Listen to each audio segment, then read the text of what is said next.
comenzamos la capacitación del Consejo Federal. Agradecemos fundamentalmente que nos acompañes en estas épocas y sobre todo con un tema tan nuevo para la función del notariado, no solo nuevo, sino importante y clave, porque tenemos que empezar los notarios a intervenir en este tipo de temas y de empezar a contribuir, ¿no es cierto?, desde nuestra función en esta especialidad. Estamos con la abogada notaria María Leticia Kranich-Feld. Muy bien, muy bien. Bueno, Eh, gracias. y bueno, tenemos el placer de escucharte. Yo estoy con un cuaderno, estoy con el Código Civil,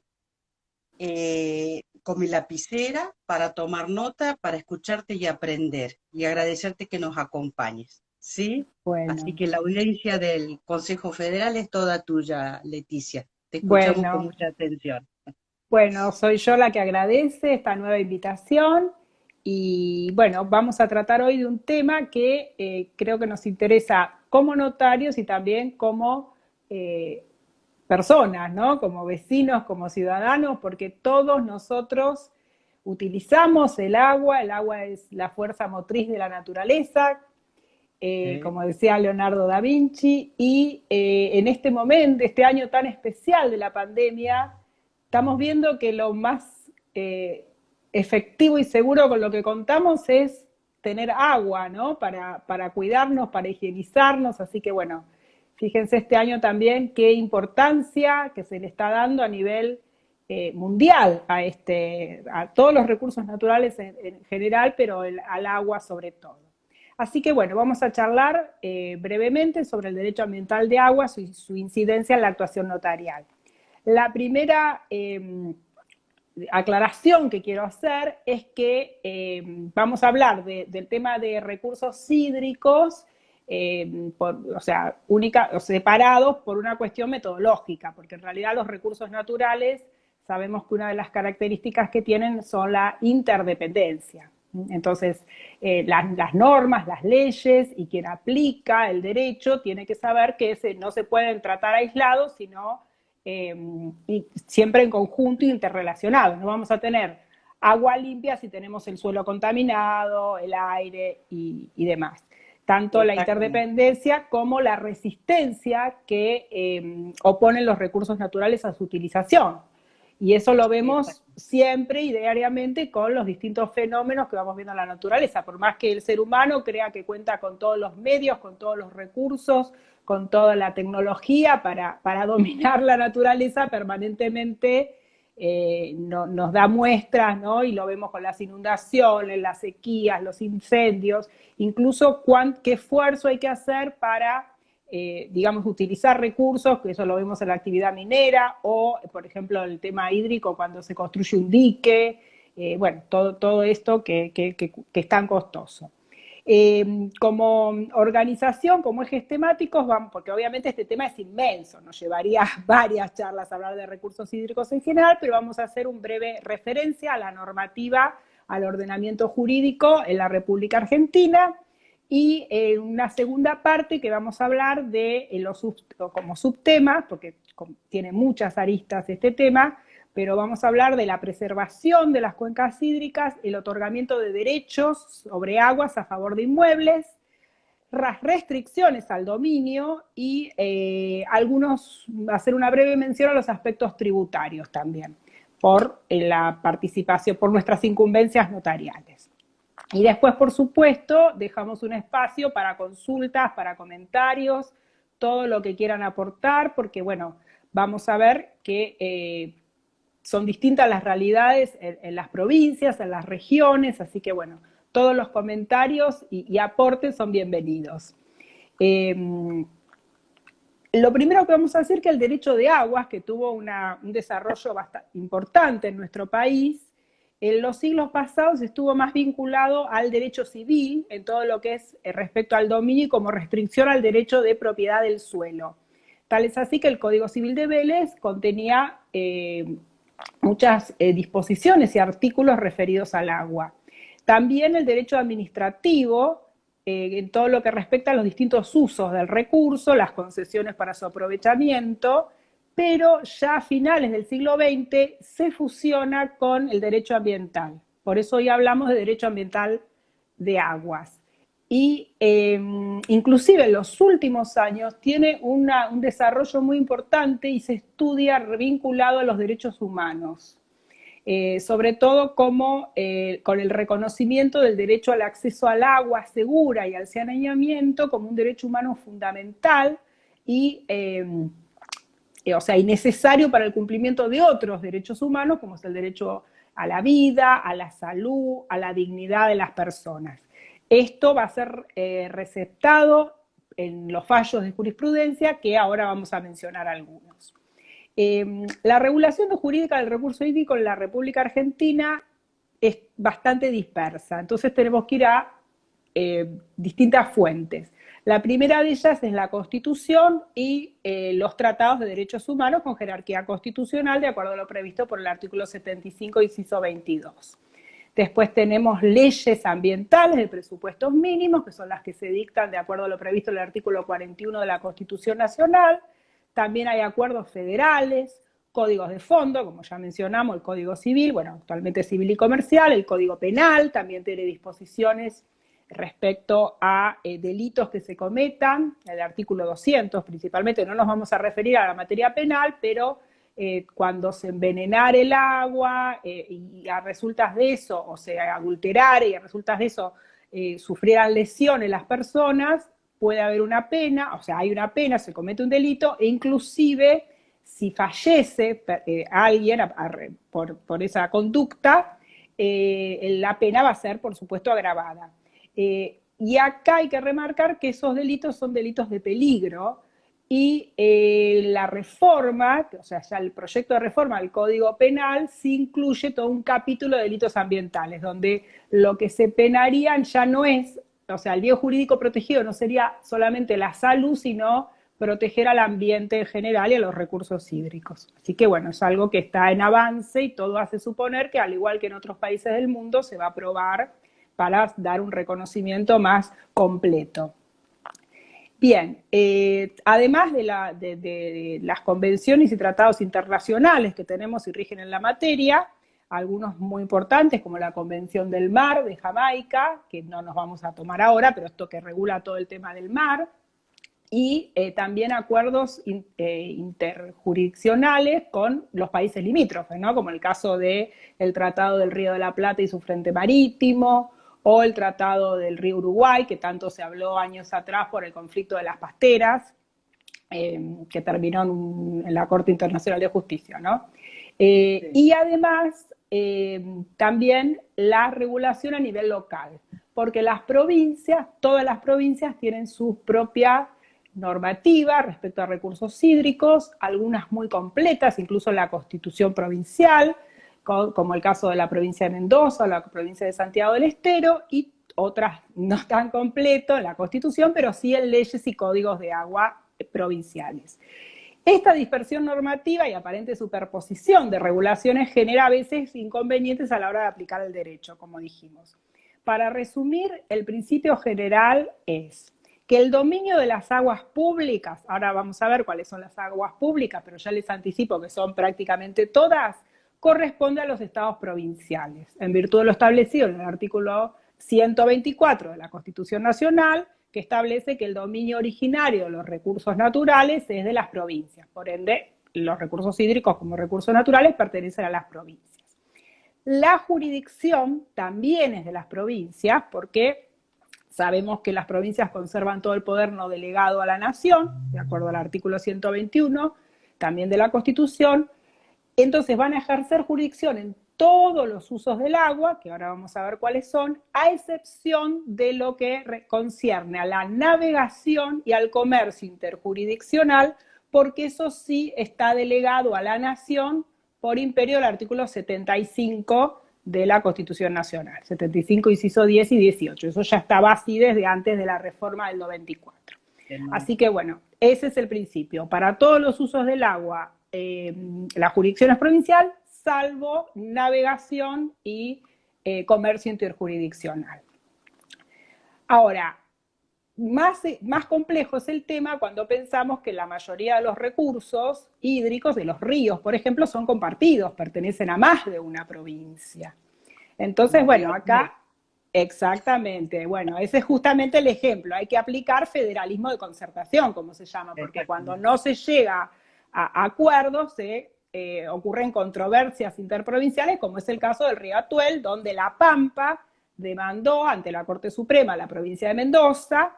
Ya hay un fallo de la década del 80, de 1987, de la Corte Suprema de Justicia, que en ese momento era una acción posesoria de aguas y regulación de los usos del agua.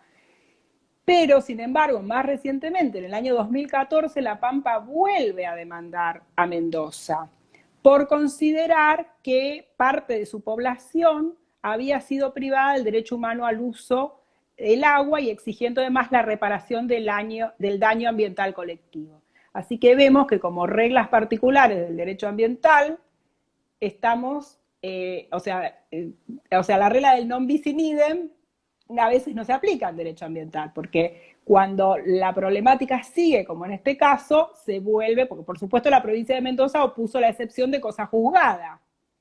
Sin embargo, la Corte, en un fallo del 2017, rechaza esa excepción, entendiendo, por un voto mayoritario de la Corte, que si bien se había declarado la interprovincialidad del río Atuel, ahora había cuestiones de mayor alcance, como son los derechos de incidencia colectiva, por lo cual la Corte se declara competente y ordena a la provincia de Mendoza fijar, junto a la provincia de La Pampa, un caudal de agua del río Atuel que reponga el ecosistema en el noroeste pampeano. Y además que las dos provincias junto a la Nación diseñen un plan de obras, para lo que le dio un plazo. Así que bueno, ese está muy bien tu ejemplo, Iliana, de conflictos.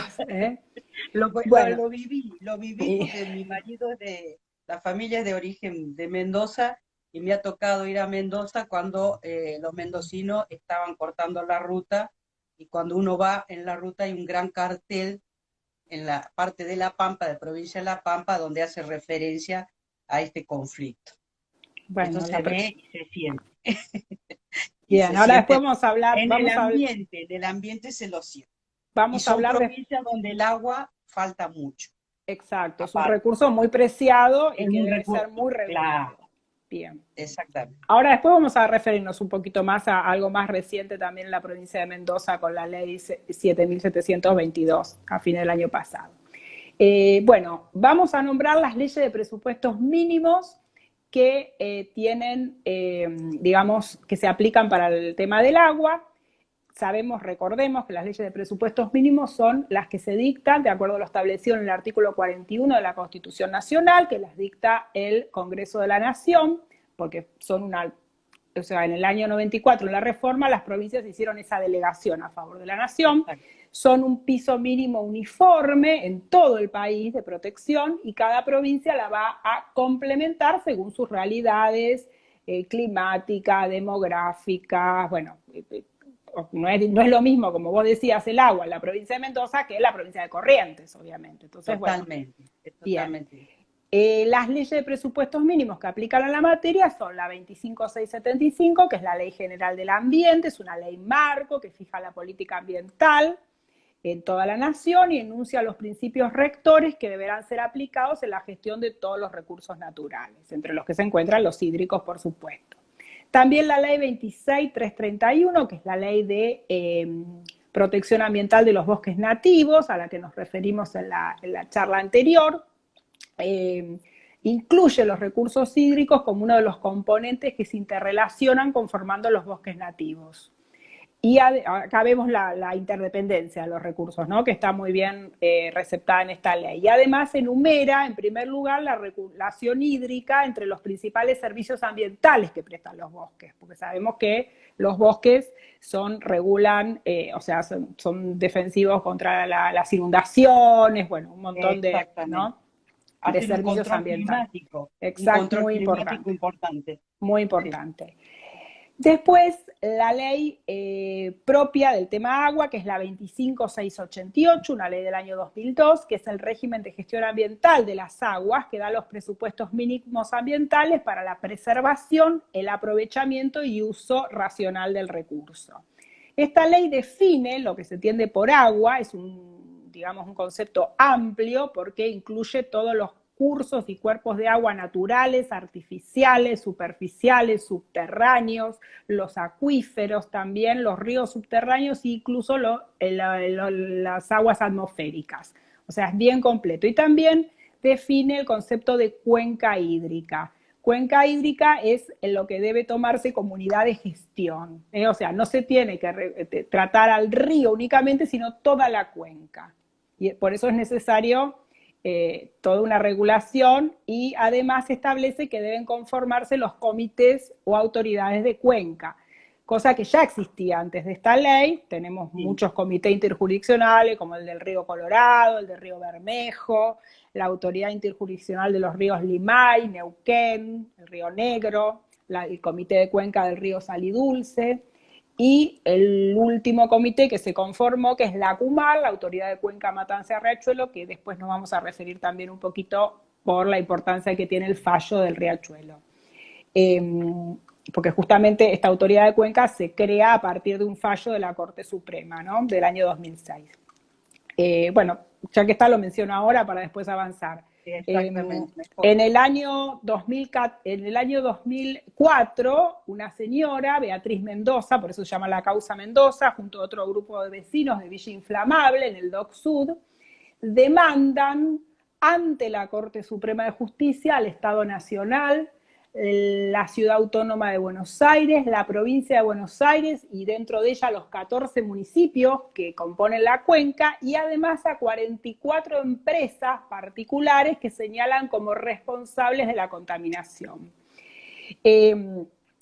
De manera inédita, o sea, muy curiosamente, la Corte se declara competente ante una demanda de particulares, porque normalmente la Corte es de competencia originaria cuando demanda una provincia, ¿no? Sin embargo, se declara competente y hace una diferenciación muy importante, que hasta el momento no estaba tan clara, que es entre los derechos individuales, o sea, todo lo que son, porque esta gente que demanda, lo que pide es reparación por los daños que había sufrido a resultas de la contaminación en su salud, en su propiedad y demás. Entonces la Corte dice que todos esos daños particulares deberán irse por otra vía, por ejemplo, daños y perjuicios, o deberán irse por el juicio ordinario. Sin embargo, se declara competente en todo lo que es la contaminación y el daño colectivo al ambiente. Así que bueno, esto después fue receptado, vamos a ver en el Código Civil esta diferencia entre, digamos, bienes e intereses particulares y de incidencia colectiva.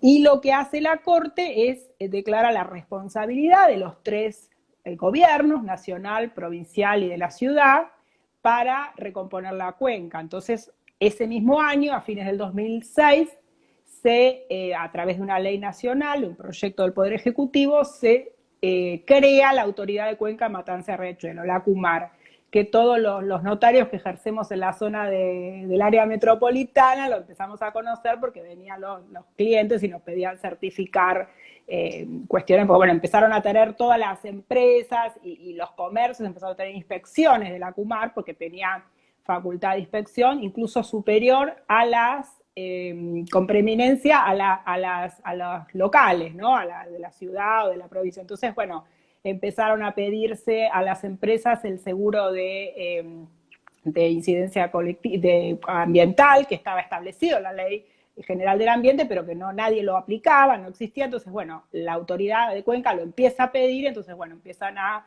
aplicarse esta ley.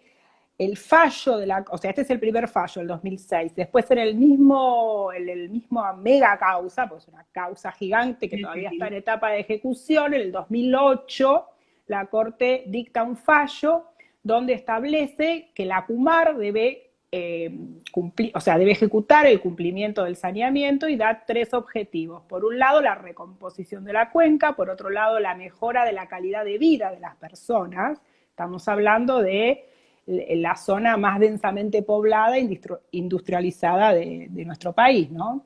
y además prevenir, o sea, prevenir para el futuro. Es un fallo que mira al futuro, no se analiza el pasado, en este caso, ¿no? No se analiza las responsabilidades o demás, porque eso habrá que verlo en otra parte, los que reclamen, pero da, digamos, parámetros, o sea, obligaciones que deben cumplirse, como son la erradicación de los basurales, la relocalización de las personas que estaban en los asentamientos a la margen del riachuelo, bueno, planes de saneamiento, que todo eso se empezó a ejecutar con un crédito del BID, que es muy lento, no vamos a decir que no, porque ya lleva muchos años y sigue en etapa de ejecución, pero la realidad que por primera vez, después de tantos años, porque el primer fallo por la contaminación del riachuelo es de fines del siglo XIX, Saladeristas Podestá, así que fijémonos cuántos años y siglos tuvo que pasar para que se empezara lentamente a sanear uno de los sitios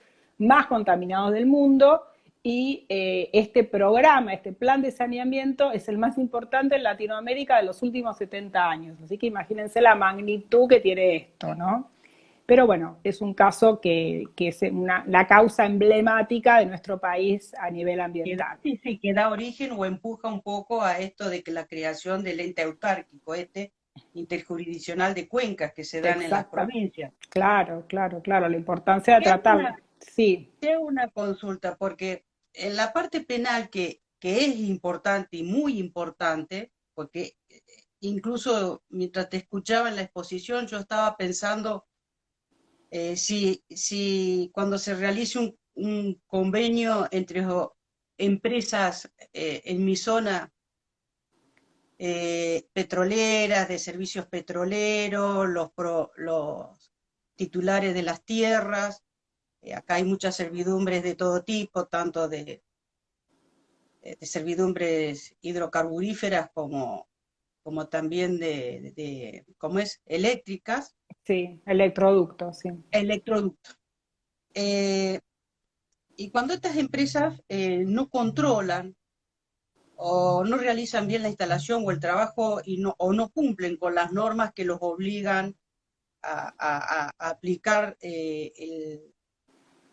cómo es el trabajo que tienen que realizar, y producen la contaminación, son empresas, grandes empresas, penalmente, y esto es importante, por lo menos a mí me ha tocado vivirlo, quienes no se puede penalmente ejecutar a la empresa salvo subsidiariamente, porque penalmente el que debe es el gerente de la zona, el gerente de la empresa de esa zona.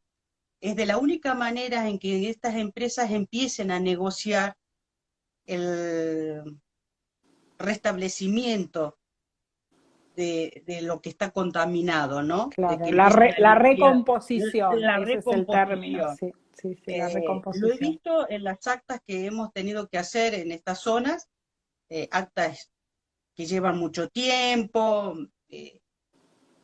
con policías, con mandatarios judiciales que vienen, bueno, muchas, y nunca llegan, muy pocas llegan a la justicia. Por lo general, a raíz de estas contaminaciones, entonces también pienso en lo cultural, ¿no? ¿Cuánto influye lo cultural nuestro, ¿no? La concientización de la importancia que tiene poder ayudar a que esto se publicite, se conozca y se aplique. Claro, la participación, ¿no? Ciudadana, que La es tan importante en los participación temas ciudadana, ambientales. exactamente. Ahora, después nos vamos a Exactamente. referir al final también cómo canalizar, o sea, digamos, las personas que quiera participar o quiera denunciar con qué inconveniente se encuentra. Vale. Bueno, para terminar entonces con esta ley que hablábamos de gestión ambiental de aguas, lo último que vamos a decir que esta ley no tuvo una buena recepción por parte de las provincias, esta ley de presupuestos mínimos, porque entendieron las provincias que avasallaba sus derechos, o sea, el federalismo, ¿no? Como dueña de los recursos. Incluso hubo provincias que amenazaron con ir a la Corte Suprema para pedir la inconstitucionalidad. mi maestro, la persona con quien yo me formé en recursos naturales y ambiente, que fue el doctor Eduardo Antonio Pigretti, que era correntino, así que con ese dato no hace falta que les explique qué pensaba del federalismo.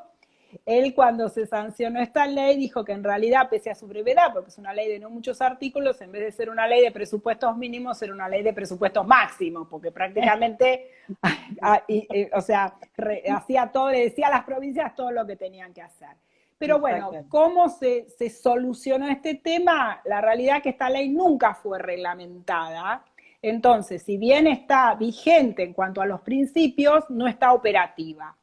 Y como contrapartida, las provincias elaboraron en conjunto unos principios rectores de política hídrica, y entre los que figuran la creación del Consejo Hídrico Federal, que es el COIFE, que fue creado en el año 2009 mediante una ley nacional, y establece para todas las provincias la constitución de autoridades únicas del agua y el dictado de la ley de aguas, que la mayoría de las provincias ya las tenía, pero bueno, la adaptaron a estos principios hídricos. Por eso muchas leyes provinciales de agua se reformaron. La última ley que vamos a nombrar de presupuestos mínimos es la 26639, que es el régimen de presupuestos mínimos para la protección de los glaciares y el ambiente periglacial. Esta ley, que costó mucho su sanción del año 2010, porque ya había habido en el año 2008 otra ley que fue, digamos, el Congreso la aprobó, la sancionó, pero el Poder Ejecutivo la vetó. Sin embargo, por presión de gran parte de la sociedad y de las ONG ambientalistas, en el 2010 no se veta la ley y finalmente se promulga. Sin embargo, inmediatamente a su promulgación, las empresas mineras, ¿qué hicieron? Demandaron, o sea, al Estado Nacional por inconstitucionalidad de la ley, por entender que, bueno, digamos, que cercenaba el derecho a trabajar, a ejercer industria lícita, o sea, porque de alguna manera lo que dice esta ley, que en la zona de glaciares y ambiente periglaciar, que es el adyacente a los glaciares, no se puede realizar actividad minera.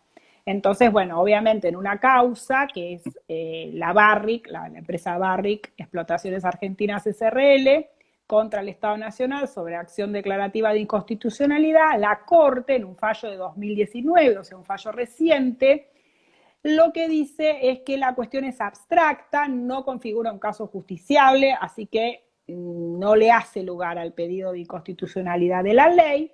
Pero no obstante, la Corte no se queda con eso, sino que adelanta su criterio respecto a la ley cuestionada. Y lo que dice que la protección de los glaciares en un Estado federal como el argentino implica una compleja tarea política que deben cumplir conjuntamente el Estado Nacional y las provincias.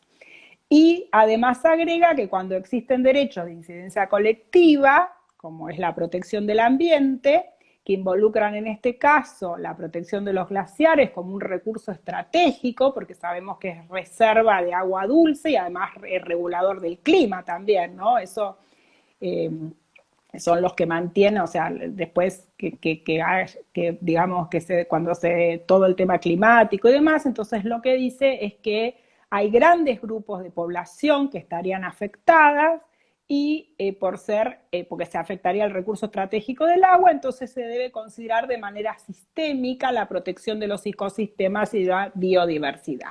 Así que bueno, creo que con esto ya marca digamos, una línea de pensamiento de que esta ley ya, o sea, no la van a poder cuestionar. Así que bueno, en cierta manera frena todo este tema de la minería a cielo abierto, que es la forma de realizar la actividad actualmente en la zona de glaciares. Exacto. Bueno, vamos ahora al Código Civil y Comercial, que es algo que tiene más aplicación a nosotros en nuestra actividad. Además de los artículos que fueron incorporados en el 2015, como el que ya hemos hablado en otras charlas, no vamos a reiterar, es el artículo 14, el 240 y el 241, que es el que reconoce los derechos individuales y los derechos de incidencia colectiva, aclarando que siempre debe tenerse preeminencia en los derechos de incidencia colectiva y que todos los derechos individuales deben ser ejercidos respetando las leyes de presupuestos mínimos y los ecosistemas, la protección de la biodiversidad y demás, ¿no? Entonces, eso por supuesto se va a aplicar para los recursos hídricos. Cuando habla el código de los bienes, en el artículo 235 enumera los bienes pertenecientes al dominio público, entre los que están, bueno, el mar, las aguas interiores, las bahías, golfos, ensenadas, y el otro inciso que nos va a interesar acá es el C, cuando habla de los ríos, los estuarios, los arroyos y demás aguas que corren por sus cauces naturales. Ese es el concepto. Cuando el agua corre por su cauce natural, es siempre pública. También son públicos los lagos y lagunas navegables, bueno, glaciares y ambiente periglacial, que esto lo incorpora el Código Civil y Comercial, antes no estaba en Vélez, y toda otra agua que tenga o adquiera la aptitud de satisfacer usos de interés general, incluidas las aguas subterráneas. Así que prácticamente todas las aguas son públicas. Esto es muy importante porque aunque se encuentre dentro de un predio particular, cuestión que ha sucedido en la Patagonia, ¿no? Con estas estancias grandes donde hay lagos que quedan dentro de un predio privado, y bueno, ha habido en algunos lados conflictos porque siendo el lago público, debe permitir el propietario un acceso, una forma de paso, como un derecho de paso a toda la gente, los vecinos que accedan a este recurso que es de dominio, o este bien que es de dominio público. Así que bueno, eso es importante tenerlo en cuenta.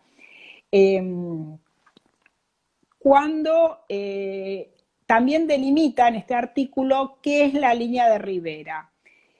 La línea de ribera es un concepto muy importante porque es el que fija la diferencia, o sea, limita lo público de lo privado, el deslinde del dominio público y la propiedad privada. Su determinación es compleja debido a que la naturaleza, por su propia acción, muchas veces es impredecible, ¿no? Como decíamos antes, tenemos épocas de crecida de ríos, otras donde el río, está muy bajo, entonces, bueno, la línea de ribera a veces no es tan fácil, o incluso se va modificando a través de los años. Claro, no es fácil de determinar. Ahora vamos a ver cómo se hace, esto lo determinan las autoridades locales del agua. Ahora después vamos a ver cómo se puede, traje un ejemplo para que veamos cómo se puede determinar. El artículo 236, que es el que sigue, habla de los bienes del dominio privado del Estado, y ahí incluye a los lagos no navegables que carecen de dueño. Es una expresión poco feliz, que ya venía de Vélez, lo de navegable o no navegable, porque navegable, ¿qué quiere decir? Navegable por un buque, por una canoa, por una lancha. Entonces, bueno, esto hace que muchas veces pueda haber controversias y lo tiene que resolver en ese caso el juez según cada situación particular, ¿no? Exactamente. Pero el principio es que siempre se entiende, se va hacia la publicidad, ¿no? Que el bien es público. Por último, el artículo 239 habla del agua de los particulares, cuando el agua es privada. Y únicamente el agua es privada cuando surge del terreno del particular. Las aguas urgentes, un manantial, por ejemplo.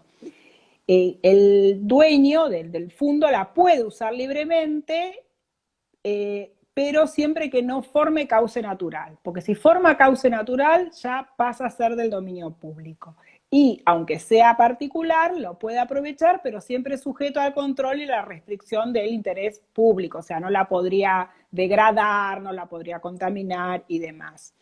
Es importante también, bueno, antes en Vélez el concepto que estaba era que era particular el agua cuando nace y muere en un mismo fundo. Entonces, bueno, torturábamos un poco a los alumnos en los exámenes diciendo qué pasa si el fondo se subdivide, ¿no? Entonces ahí es público o es privado. Entonces, no, ahí perdía el carácter de privado porque ya no nacía y moría en un mismo fondo. Pero bueno, eso fue suprimido y queda solamente el tema de las aguas urgentes. O sea, tiene dentro de todo el Código Civil y Comercial una mayor impronta socioambiental en cuanto al dominio y la utilización de los recursos. Ahora sí vamos a los límites al dominio, que es muy importante, y un concepto que vos me habías preguntado, Iliana, que es el camino de sirga.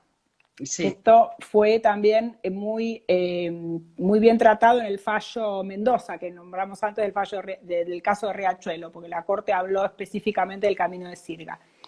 Camino de sirga es un concepto muy antiguo, porque sirga, incluso la palabra viene del griego, que significa soga, porque era el sistema que se utilizaba antes para remolcar los barcos, para facilitar la navegación. Entonces, el camino de sirga es una calle que debe dejarse libre al lado del cauce, o sea, del río, del arroyo, para facilitar la navegación. En el código de Vélez era de 35 metros y podía reducirse a 15 metros en las ciudades, o sea, las zonas urbanas. El Código Civil y Comercial lo reduce para todos los casos a 15 metros. Así que bueno, respecto a esto, ambientalmente no es positivo, porque sabemos que siempre a la margen de los ríos, de los arroyos, de los lagos, de las lagunas, es donde hay verde, donde hay árboles, donde hay, digamos, naturaleza. Entonces, bueno, al reducirla, se pierde un poco, ¿no? Esto a favor del propietario ribereño, que sí podrá, o sea, solamente tiene que dejar libre esos 15 metros.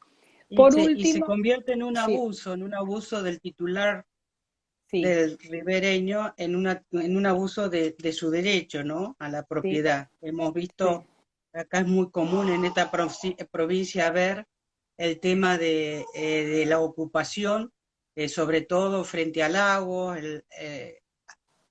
Hay una cosa muy particular, acá hay un lago en la provincia de Neuquén que fue ocupado toda su ribera por funcionarios judiciales e impedido el tránsito. Es una cosa de loco. Por eso pienso que todo hace también a lo cultural, ¿no? Mm.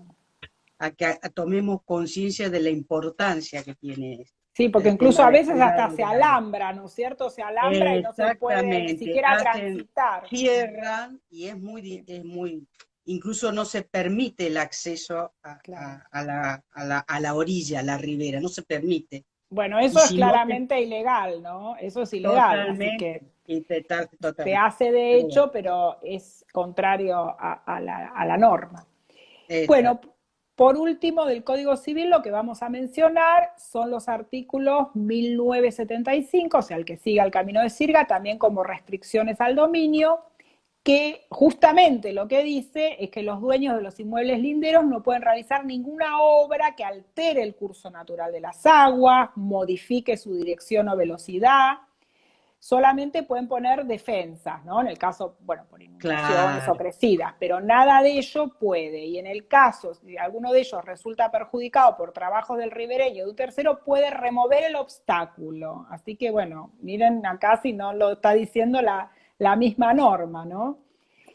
con las Y consecuencias que eso puede producir, con las consecuencias exactamente. violentas que eso puede Bueno, producir.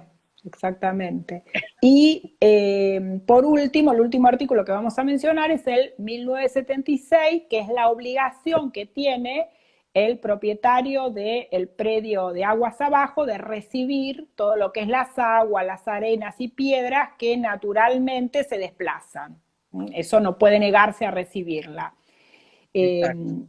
Obviamente que siempre que no haya habido interferencia del hombre en su desplazamiento, ¿no? Si hizo el de arriba una obra y le tira toda una terraplén, ahí no, obviamente eso no está, no es posible, pero sí lo que naturalmente corre lo debe recibir el de aguas abajo.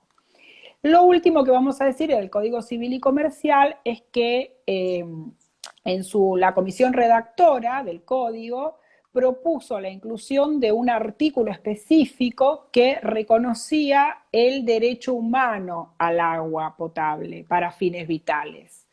Esto fue suprimido por el Poder Ejecutivo antes de su presentación, argumentando también que se avanzaría sobre el federalismo en virtud del artículo 124 de la Constitución.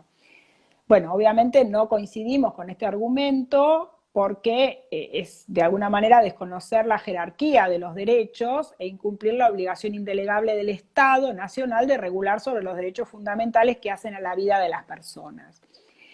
Sin embargo, que no esté en el Código Civil no quiere decir, como dijimos antes, que no esté en otras normas de orden incluso superior, como son los tratados de Totalmente. derechos humanos con jerarquía constitucional que establecen el derecho humano al agua, como el caso del Pacto Internacional de Derechos Económicos, Sociales y Culturales, la eliminación de toda forma de discriminación contra la mujer, el Protocolo de San Salvador, la Convención sobre los Derechos del Niño, todos está establecido en algún artículo el reconocimiento del derecho humano.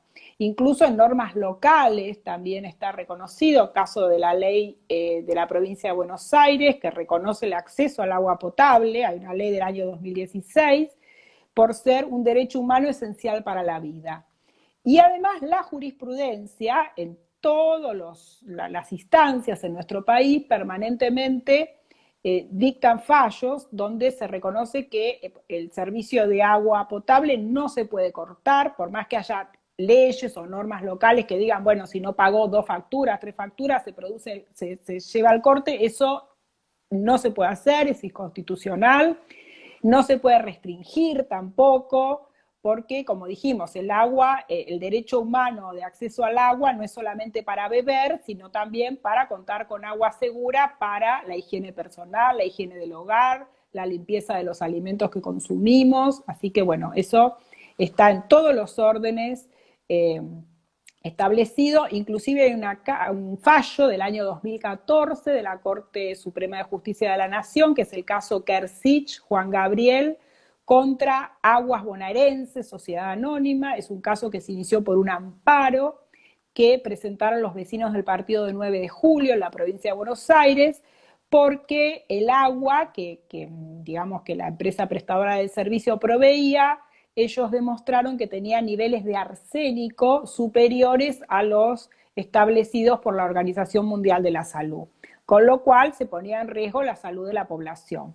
Así que el juez de primera instancia hace lugar al amparo y ordena a la empresa que provea de agua segura, o sea, bidones de agua a los amparistas a razón de 200 litros por mes, pero resulta que no solamente las personas estas que presentan el amparo estaban, sino después se fueron sumando otros y que terminaron como siendo 2.600 accionados, o sea, era un montón de gente. Entonces, bueno, la empresa apela, la Cámara de Apelaciones de La Plata confirma el fallo de primera instancia, llegan a la Corte Suprema de Justicia de la Nación, por apelación, ¿no?, de la empresa, que la Corte fue muy dura, porque dice como que, bueno, esto realmente, esta solución procesal que hicieron, de que se hiciera tan largo y demás, no es, o sea, no ayuda a evitar a que se cumpla el derecho, y hace un llamado, digamos, de la importancia del acceso al agua potable, que incide directamente sobre la vida y la salud de las personas, razón por la cual debe ser tutelado por los jueces. En definitiva, lo que está diciendo la Corte a los jueces es: el derecho humano de acceso al agua potable es incuestionable. Entonces, cada vez que se presente un caso así, no puede estarse con cuestiones procesales, de forma y demás. Entonces, bueno. Sería importante que los jueces empezaran a tomar medidas ejemplares, ¿no? Porque no sé si el fallo dijo en algún momento la subsanación de ese río o de ese lago contaminado con arsénico. Claro, bueno, acá no era tanto un río, sino que era que lo que se proveía, o sea, el agua que se tomaba de las napas estaba contaminada. Entonces necesitaba un tratamiento previo para que el agua fuera segura, que era lo que la empresa no estaba cumpliendo. Así que, bueno, de hecho, todo eso hizo que se sacara un decreto en la provincia que suspendió el pago del servicio de agua, así que es bastante complejo cuando nosotros pedimos un libre de deuda, porque hay 2 años, creo que son, que están suspendidos. La empresa no está autorizada a cobrarlo, entonces queda ahí como en una nebulosa, en un limbo, ¿no? Y por último, el último fallo que vamos a nombrar, y este ya es un fallo de la Corte Internacional de Derechos Humanos, perdón, de la Corte Interamericana de Derechos Humanos, que es el caso Comunidades Indígenas, miembros de la asociación La Cajonat, Nuestra Tierra versus Argentina. Son 132 comunidades indígenas de la provincia de Salta que llegan a la Corte Interamericana de Derechos Humanos demandando al Estado argentino, y la condena al Estado argentino por parte de la Corte es que, además de delimitar y demarcar la tierra y dar un título de propiedad comunitaria a estas comunidades de pueblos originarios, el Estado tiene un plazo de 1 año para elaborar un estudio en el que establezca acciones que deban instrumentarse para la conservación de aguas y para evitar y remediar su contaminación y garantizar el acceso permanente al agua potable. Así que bueno, este fallo es de este año, de 2020, es muy reciente y nos está marcando también toda una línea de pensamiento respecto a a la importancia del agua potable, ¿no? Y lo que decías vos, sí, lo que dice ese fallo es que es responsabilidad del Estado provincial. no, del Estado argentino. El Estado argentino El deberá Estado ver argentino. cómo, o sea, a la Y en Corte concreto, ¿cómo lo hace? Interamericana de Derechos Humanos se demanda a Estado, al Estado argentino. Después el Estado tendrá que Perfecto. hacer un programa, o sea, el Estado argentino es responsable internacionalmente. Tendrá que ver el Estado Pero, cómo, pero son sobre tierras que se encuentran en una provincia. en la provincia de Salta es este fallo, sí, sí. Así que bueno, Por eso y cómo. O sea que como es una facultad delegada dentro de la provincia de Salta, tendrá que la nación trabajar la, conjuntamente con el Estado exacto, provincial. Es sí, decir, no sí, es tiene algo que el que, Estado nacional pueda ir e influir no, tiene que directamente. hacerlo en conjunto con la provincia porque el Estado Nacional es responsable internacionalmente. Así que bueno, es algo que Y el órgano de muy complejo. Contralor ahí, ¿cuál sería? Y eso es El cumplimiento de esta sentencia. La Corte Interamericana de Derechos Humanos es, porque es dentro del tratado, ¿no? Claro, De Acto de San claro. José de Costa Rica. Es muy complejo, es muy complejo. Es complejo, no es tan fácil. No. Y bueno, por último, pero también esto es muy importante porque lo que marca Sí, este va fallo la es, línea que se está tomando sí, y el respecto a... derecho también de los involucrados, de las comunidades, a participar y a decidir en la vida, en sus recursos naturales y culturales. Eso también lo dice el fallo.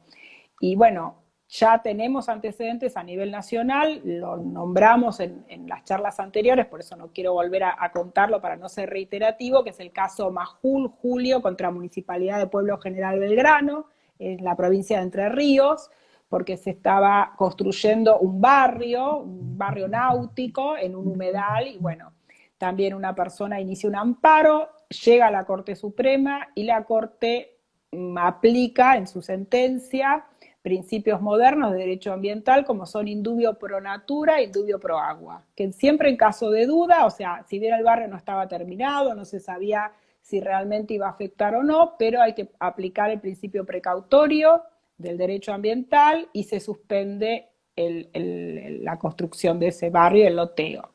Y lo que hablábamos antes, como el ejemplo de participación ciudadana en defensa y preservación de los recursos hídricos, es en la provincia de Mendoza, con esta ley que mencionamos antes, la 7722, que es una ley que regula la actividad minera en realidad, porque lo que hace es prohibir el uso de determinadas sustancias químicas en la minería metalífera, por ejemplo, cianuro, mercurio, ácido sulfúrico. Entonces, bueno, también, y además lo que dice la ley es que debe la declaración de impacto ambiental, que es obligatoria para todo emprendimiento minero, debe tener ratificación legislativa en la provincia de Mendoza. Entonces eso ya también es como un requisito que traba bastante, ¿no? Que se apruebe la declaración de impacto ambiental. Entonces también las empresas mineras reclamaron judicialmente por la inconstitucionalidad de esta ley.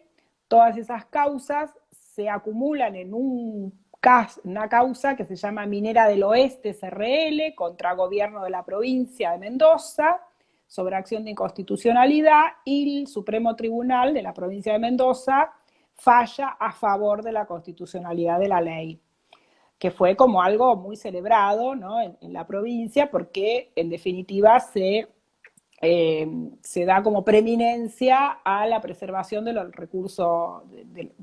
recursos hídricos. Sin embargo, en diciembre de 2019 se aprueba un proyecto de ley para flexibilizar estos requisitos. O sea, se estaba flexibilizando lo establecido en la ley 7722.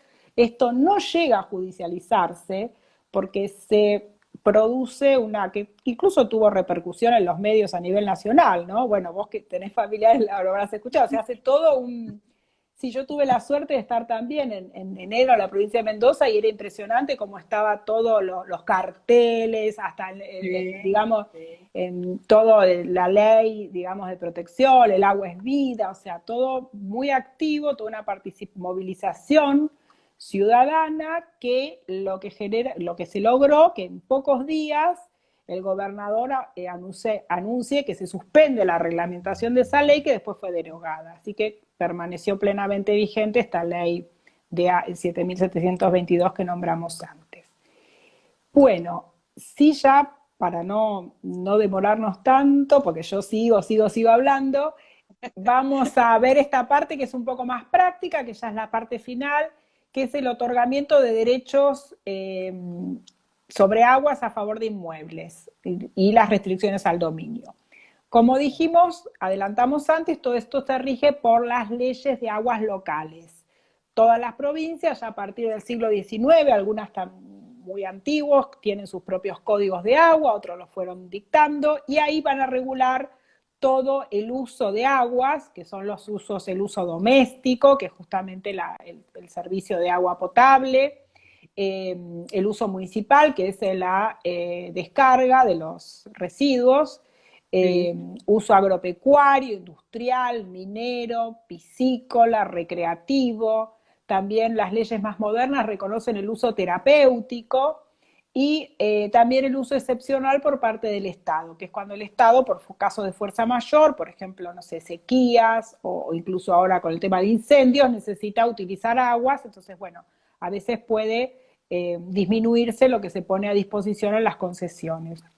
También compete a las provincias el poder de policía a fin de controlar la contaminación y procurar la preservación de los recursos hídricos y otorgar los permisos de concesiones a favor de los particulares.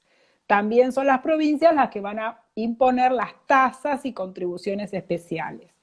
Cada provincia tiene su régimen propio de agua con sus estructuras de autoridades con mayor o menor descentralización del gobierno provincial.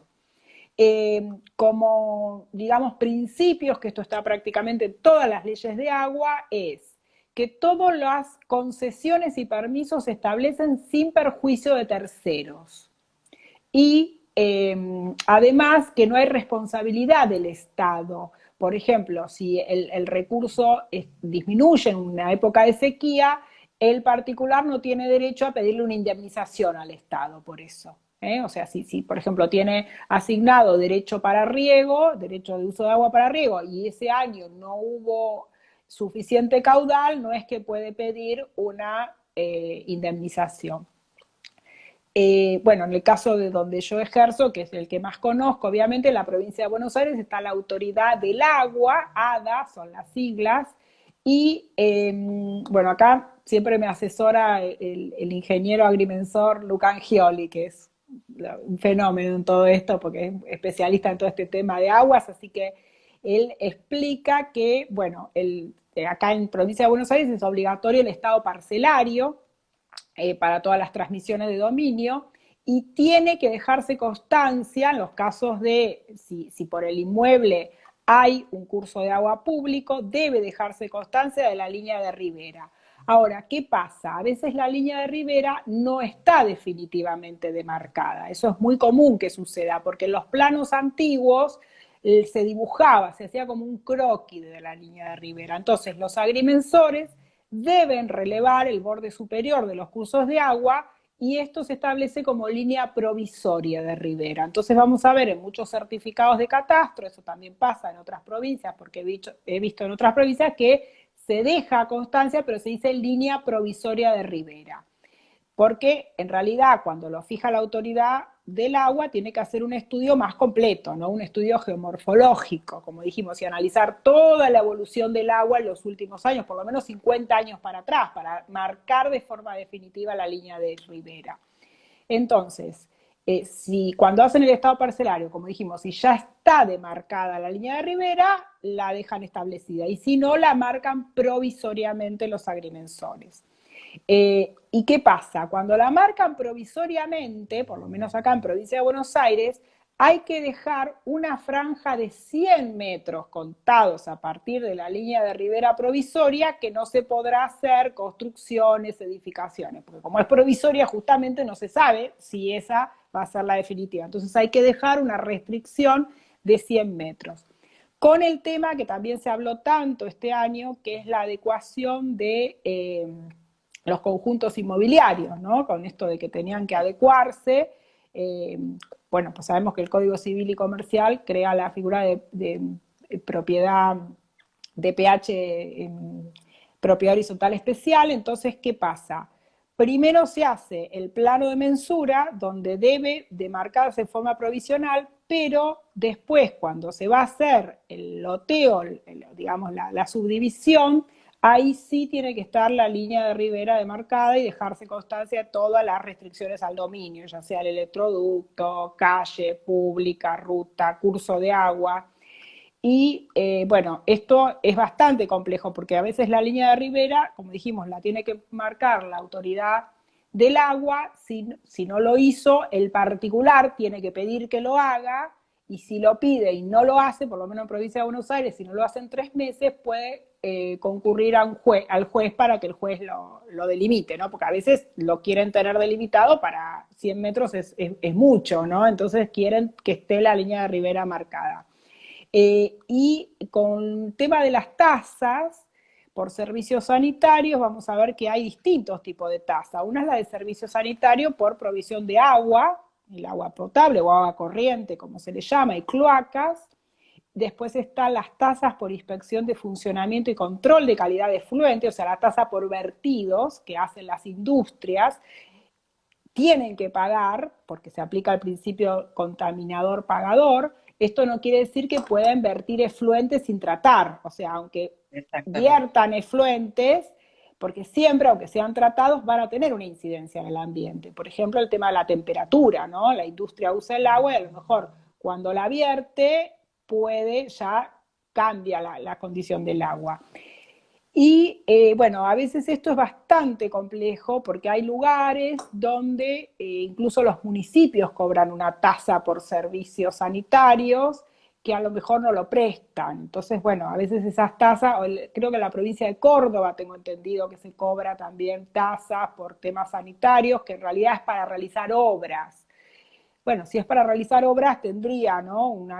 Tendría una justificación, pero no nos olvidemos que las tasas deben tener una contraprestación, o sea, pues si no, pues es un Totalmente. impuesto. Así que bueno, eso también es importante que sepamos que se tiene que exigir que se cumpla el servicio de prestación, o por lo menos que el servicio esté a disposición, porque a veces puede ser que a lo mejor sea un lote baldío que no tienen, digamos, conectada el agua, pero ya el hecho de que esté a disposición da derecho a que se cobre esa tasa. También un tema muy interesante son los predios que tienen riego, o sea, bueno, en la provincia de Buenos Aires no tenemos, solamente hay 2 partidos que tienen riego, que son Patagones y Villarino, pero hay otras provincias donde tienen prácticamente todo el territorio de la provincia con, digamos, o sea, bajo riego.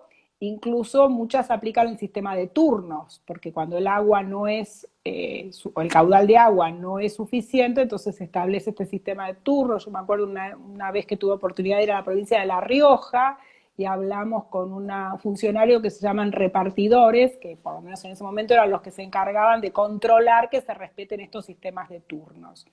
El mismo concepto se utiliza que aunque el predio no esté, por X motivo, no estén utilizando el agua para riego, igual deben pagar el canon por riego porque es justamente el costo para el mantenimiento de los canales, ¿no? Que eso permanentemente hay que hacerle un mantenimiento, limpieza y demás. Eh, Todo esto es importante, creo que ya lo dijimos la vez pasada, que tenga reflejo las escrituras que nosotros autorizamos, ¿no? Si el inmueble tiene un derecho de uso, eh, si el inmueble, incluso hay muchas normas que nos establecen la obligatoriedad a los escribanos de pedir los libre deuda y dejar constancia, cosa que a veces se hace complejo, porque por ejemplo acá en la zona del AMBA, la empresa que presta el servicio, que es AISA, Agua y Saneamiento, Sociedad Anónima, no está atendiendo de manera presencial, entonces se hace complicado pedir el certificado, pero bueno, ahí entendemos que la escritura se puede autorizar igual, o sea, no es un óbice para otorgar la escritura traslativa de dominio, pero sí debemos informar bien, sobre todo a quien adquiere, porque sabemos que esto es una obligación propter rem, o sea, sigue al inmueble. no es un Sigue, bueno, servicio particular, no es como otros servicios que son, digamos, personales. Entonces, bueno, es muy importante informar bien al adquirente respecto a las posibles, digamos, deuda que pudiera haber y que asuma esa deuda también, ¿no? Porque, como dijimos, va a seguir al inmueble, también por un tema de derechos del usuario, del consumidor, tiene que estar informado quién adquiere, la modalidad, eso dependerá de cada notario que autoriza, ¿no? A mí, yo soy minimalista, a mí me gusta siempre la minuta insistida y no poner toda lo que no es obligatorio en el cuerpo de la escritura, pero bueno, eso queda a consideración de la modalidad que utilice cada uno, ¿no? Pero bueno, es muy importante dejar constancia de estos derechos, de los predios que tienen derechos, sobre todo para quien adquiere sepa, ¿no? Porque a veces en la práctica hay gente que dice, bueno, yo riego, uso tanto y a lo mejor tiene un turno, no es que puede usar toda el agua que quiere. Entonces es importante exactamente. dejarlo bien aclarado. Y por último, y ahora te escucho, Liliana, tu pregunta sobre las actas, siempre nosotros hablamos de las incumbencias notariales en la materia, tanto las actuales como las perspectivas. En primer lugar, entendemos que siempre debe incorporarse la variable ambiental en los actos y contratos en los que intervenimos. A lo mejor es algo que no estamos tan acostumbrados, pero bueno, hay un orden público ambiental que está conformado por todas las normas que mencionamos antes, tanto de la Constitución como de las leyes de presupuestos mínimos, lo que vimos también del Código Civil y Comercial. Esto constituyen restricciones al dominio de los particulares. Así que es importante que nos acostumbremos a incorporar esta variable, incluso hasta, no sé, se me ocurren ejemplos, un contrato de arrendamiento, si una persona, el arrendador, quiere dejar constancia, bueno, acá hay un arroyo, yo quiero que no se, por ejemplo, no se cultive, no se utilice hasta tantos metros, o no se utilicen determinados agroquímicos, porque en ese arroyo, no sé, o en esa laguna hay aves, hay determinada fauna que le interesa preservar. Todo eso puede tener reflejo en los contratos. Y el segundo punto, creo que tenemos que, como se dice ahora, explorar con humildad cognitiva las nuevas formas de contratación.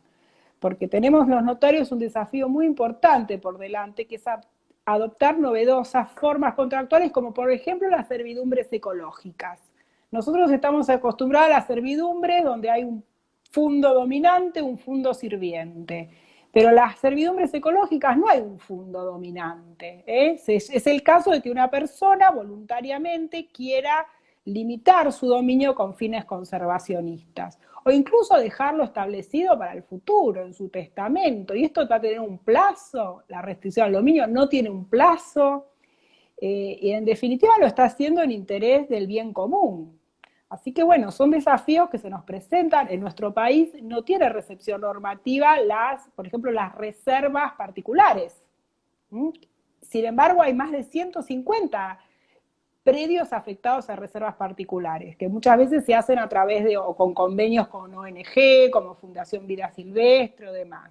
Pero bueno, esto es algo que ya se hace en muchos lugares del mundo.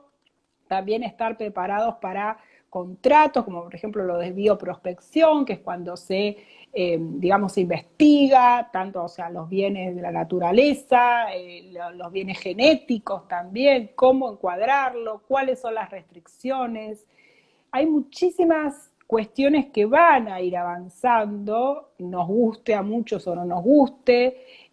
Yo recuerdo una charla, el doctor Sebastián Cosola, que también da capacitaciones, él explicaba qué pasa cuando en un inmueble que era una casa, de pronto se va a construir un edificio de 30 pisos con 2 departamentos, o sea, pasamos a tener donde vivía una familia y 60 familias, entonces en el mismo, con el mismo sistema hídrico que había. Entonces, hoy en día, en el área metropolitana, lo único que se exige es que el propietario presente la prefactibilidad a la empresa, donde lo único que dice es si hay o no hay servicio. Sí, el servicio hay, existe servicio ahí, pero ¿está preparado ese servicio para esa demanda que va a tener, para esa carga?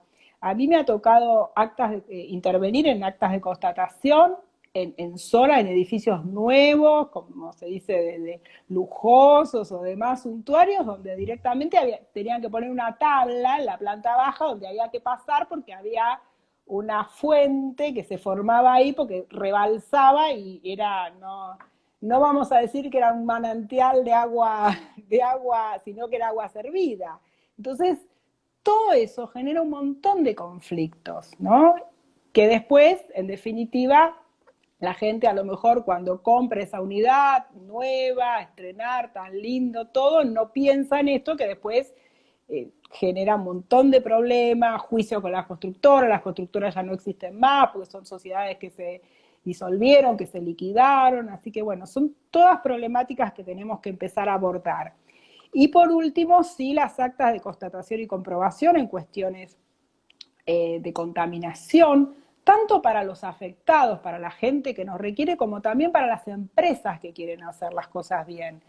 Actualmente hay muchas, o sea, bancos y entidades crediticias que no otorgan un crédito si la empresa no cumple con todos los requisitos ambientales. Por ejemplo, no tiene la evaluación de impacto ambiental o demás. Entonces, bueno, hay muchas empresas que van a querer hacer las cosas bien, tenemos que estar preparados. Recientemente se ratificó el acuerdo de Escazú, nuestro país lo ratificó, que es un convenio multilateral, el primer convenio para América Latina y el Caribe de derechos humanos y ambiente, donde digamos, su finalidad es asegurar el acceso a la información, participación y justicia en temas ambientales. Así que, bueno, nuestro país va a tener que adaptar un montón de su sistema para que mucha gente pueda acceder a estas cuestiones, sobre todo la gente que vive en situaciones de vulnerabilidad, los pueblos, los campesinos, pueblos originarios, o mismo la gente que vive en asentamientos, que no puede muchas veces, no puede constituir prueba ambiental. La prueba ambiental es muy difícil porque la empresa, cuando el día que fijaron que va a ir el perito judicial y todo ese día, la empresa no está contaminando, esa es la realidad, ¿no? Entonces, bueno, por ejemplo, sí, acá a mí me tocó, hoy yo te comentaba y me tocó sí, hacer un acta de constatación en la zona del altiplano, en la ruta del petróleo, que hoy se la llama la ruta del petróleo, y estoy hablando en el año 2000, así que estamos hablando de 20 años, cuando Moño Azul era dueña de esa fracción. Antes de venderse, de los dueños originarios vendieran la empresa. Estuvimos una semana y yo siempre digo, así por ahí en modo jocoso, yo soy escribana nada más. Cuando me requieren algo así, necesito, porque había que tomar muestras del agua, había que llevar un procedimiento de la toma de las muestras de agua, porque dentro de esa zona del altiplano, al costado de la ruta, había dos chacras, dos fincas, no sé cómo nosotros les sí, decimos sí, las sí, chacras acá, de producción, y esas plantaciones estaban siendo eh, regadas con agua contaminada. Así que me acompañó un ingeniero ambiental y me acompañó, y fue todo un procedimiento que terminábamos el día, nos íbamos a la planta de Moño Azul y teníamos que etiquetear todos los frasquitos, y el tema de la redacción era que el ingeniero, y después que el ingeniero me manifiesta que esta agua, y acá tiene mucha intervención en este tipo de análisis la Universidad del sí, Comahue. sí, sí, es muy importante, sí, Eh, es importante. Y la forma de la redacción, porque esto de haber ejercido como abogada, cuando yo arranco con una redacción, la hago de tal manera de que, pensando de que va a haber alguien que me la va a querer impugnar del otro lado. Vos conocés de eso. sí, Entonces, también agrego al acta el informe del ingeniero ambiental y el informe de la forma, el procedimiento que se tuvo para la obtención de la muestra del agua. bien.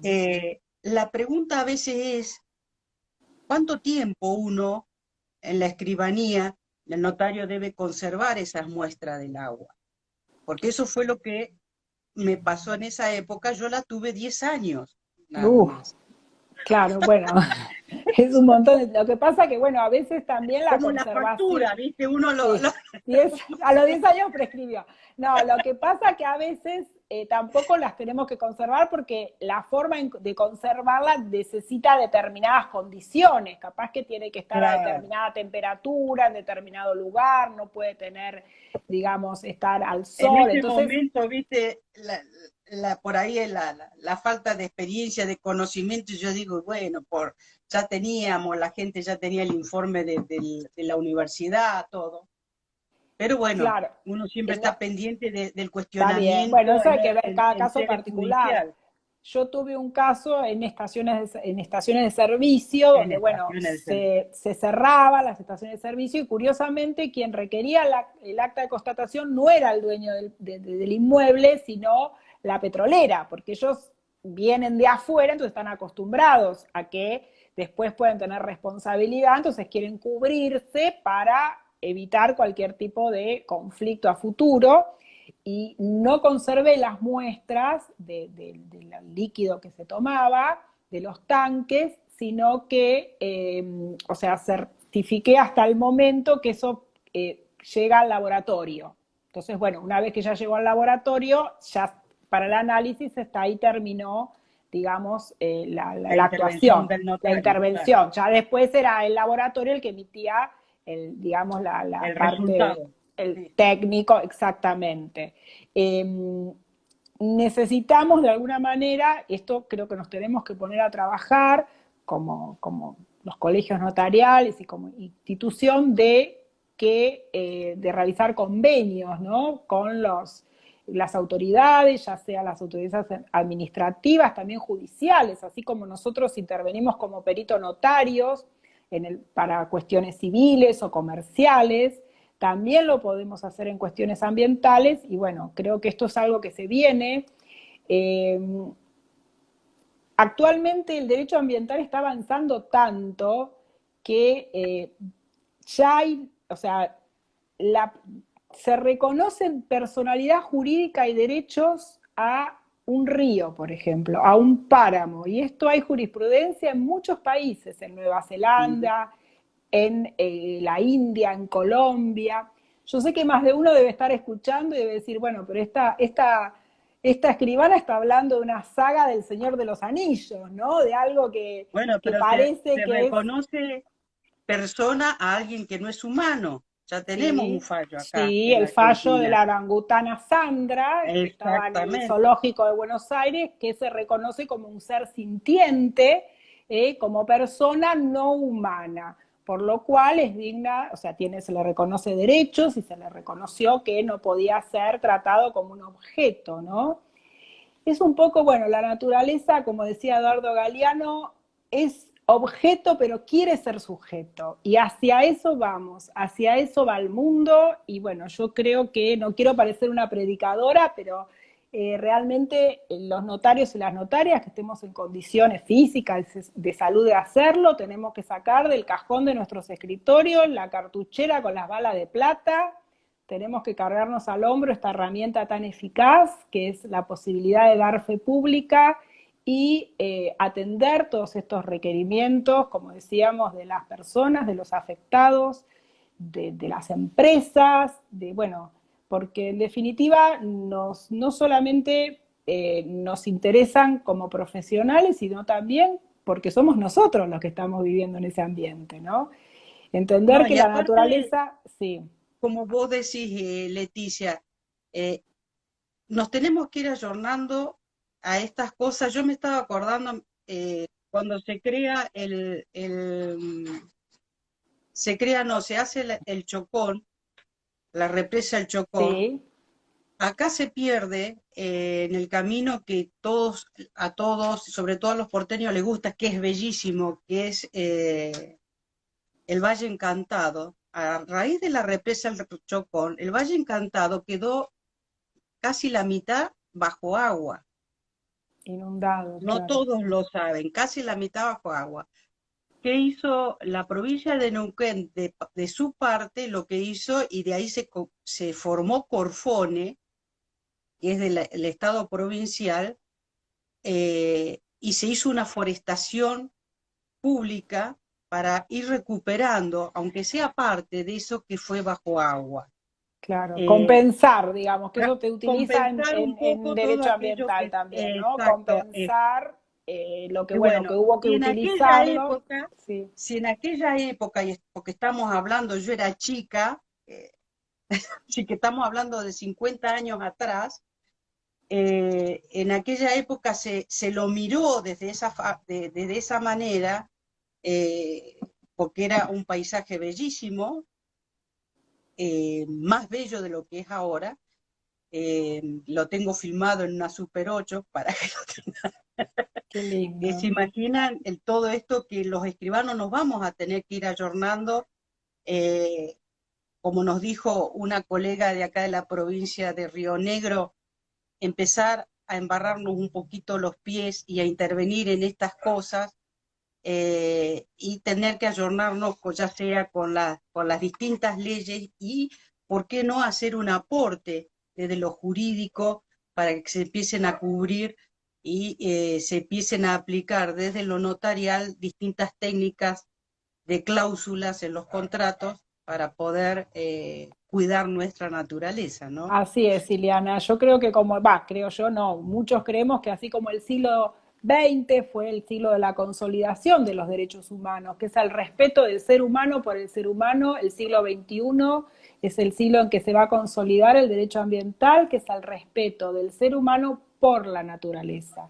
No como dueños de Exacto, la naturaleza, sino como parte de la como naturaleza, parte ¿no? de la Esta naturaleza. visión ecocéntrica que ya está ganando cada vez más lugar. Así que bueno, invitamos a todos a que quedamos a disposición. No sé si hay alguna pregunta o algún No, comentario. acá hay una pregunta.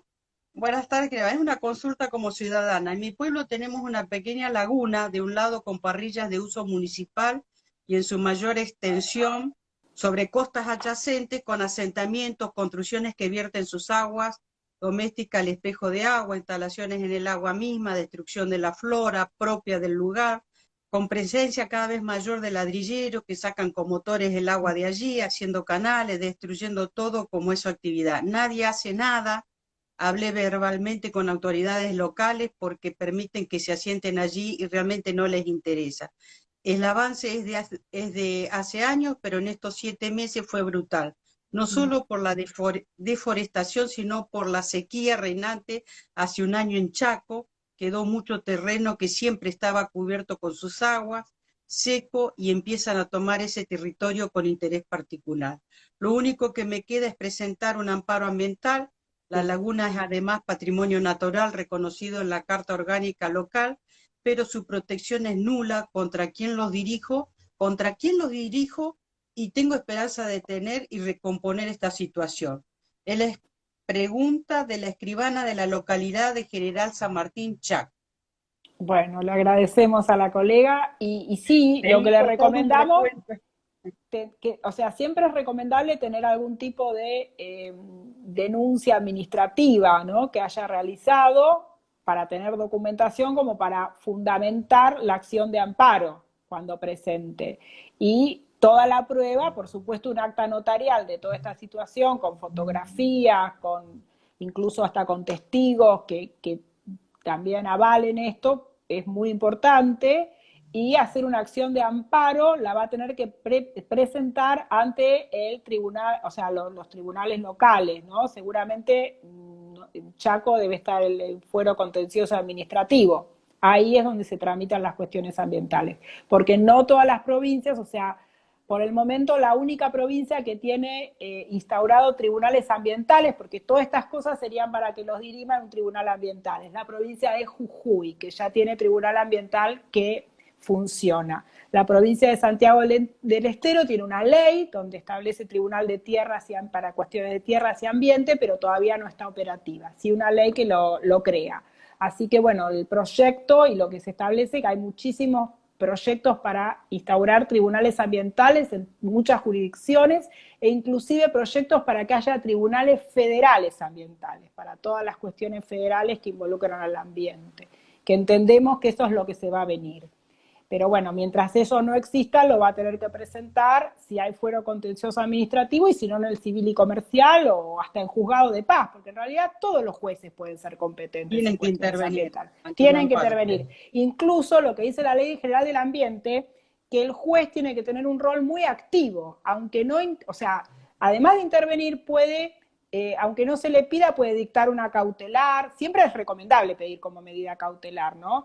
Como se llaman las medidas innovativas o autosatisfactivas, de autosatisfactivas, que para decir, bueno, que cese, por ejemplo, si ahí hay vertido, que cese la contaminación. Después se verá cómo se recompone, pero la cautelar va a ser siempre que se detenga el daño que se está realizando. Ojalá que la colega...